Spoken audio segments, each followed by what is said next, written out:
क्या corona virus फिर से लौट आया है?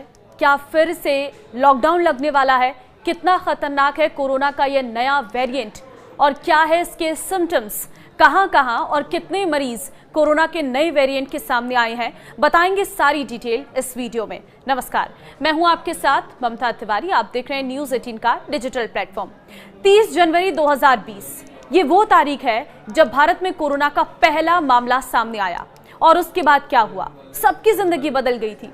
कोरोना का वो दौर आज भी याद आता है जब सड़कें सुनसान थी, अस्पताल में हाहाकार मचा हुआ था, लॉकडाउन ने लोगों को घरों में कैद कर दिया था। कोरोना वायरस ने बहुत से लोगों को गहरे जख्म दिए हैं, लेकिन फिर धीरे धीरे जब कोरोना की वैक्सीन आई तो चीजें सामान्य होती चली गई। लेकिन क्या एक बार फिर कोरोना वापस लौट रहा है? पहले खबर आई थी कि आईपीएल में हैदराबाद टीम के बल्लेबाज ट्रेविस हेड कोरोना पॉजिटिव हो गए हैं। खेल के बाद कोरोना का असर सिनेमा जगत तक पहुंच चुका है। Big boss fame Shilpa Shirodkar corona संक्रमित हो गई हैं और इस बात की जानकारी उन्होंने खुद अपने सोशल मीडिया अकाउंट पर दी है और कहा है कि मेरी कोरोना टेस्ट पॉजिटिव आई है, आप सभी लोग सेफ रहें और मास्क पहनना ना भूलें।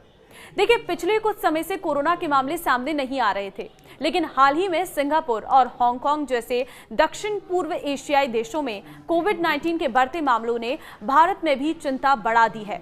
और अगर बात करें मुंबई की, तो वहां पर अब तक 53 मामले सामने आ चुके हैं जब तक हम आपको ये वीडियो की तरह जानकारी दे रहे हैं। हालांकि ये आंकड़े बढ़े हैं, घटे हैं, इस बारे में अभी कोई स्पष्ट जानकारी आपको इस वीडियो में नहीं मिलेगी, लेकिन जो करंट के आंकड़े अभी सामने आए हैं वो आंकड़े हम आपको पेश कर रहे हैं।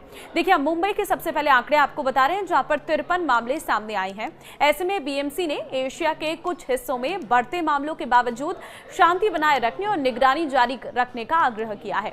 साथ ही नागरिकों को सलाह दी है कि अगर कोविड के लक्षण दिखाई दे तो वे मेडिकल हेल्प लें। केरल, महाराष्ट्र और तमिलनाडु में फिलहाल देश में सबसे अधिक केस सामने आ चुके हैं, जिससे राज्य सरकारों की चिंताएं बढ़ गई हैं और कोरोना के बढ़ते मामलों पर स्वास्थ्य मंत्रालय की ओर से कहा गया है कि फिलहाल मामला कंट्रोल में है। हालांकि बढ़ते मामलों के मद्देनजर समीक्षा बैठक की गई है।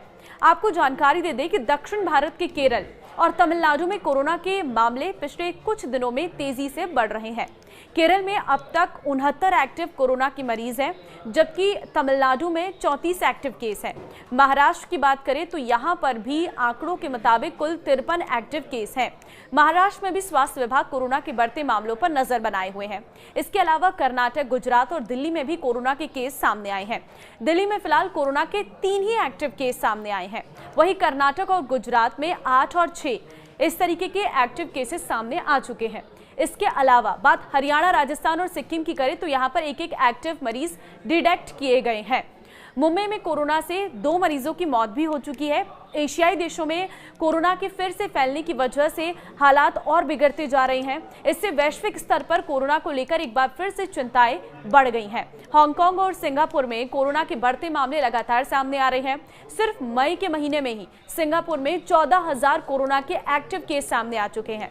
हालांकि भारत में फिलहाल ये आंकड़ा सिर्फ 257 एक्टिव केसों तक ही सीमित है, जो कि जनसंख्या को देखते हुए काफी कम ही है।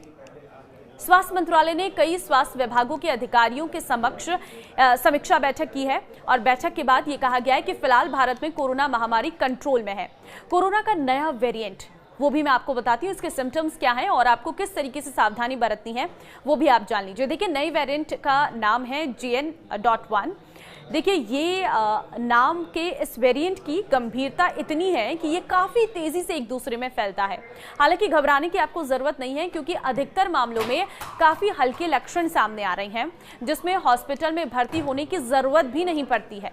वहीं नए वेरिएंट के लक्षणों की बात करें तो साधारण सर्दी जुकाम, गले में खराश, बुखार, खांसी, नाक बहना और थकान है।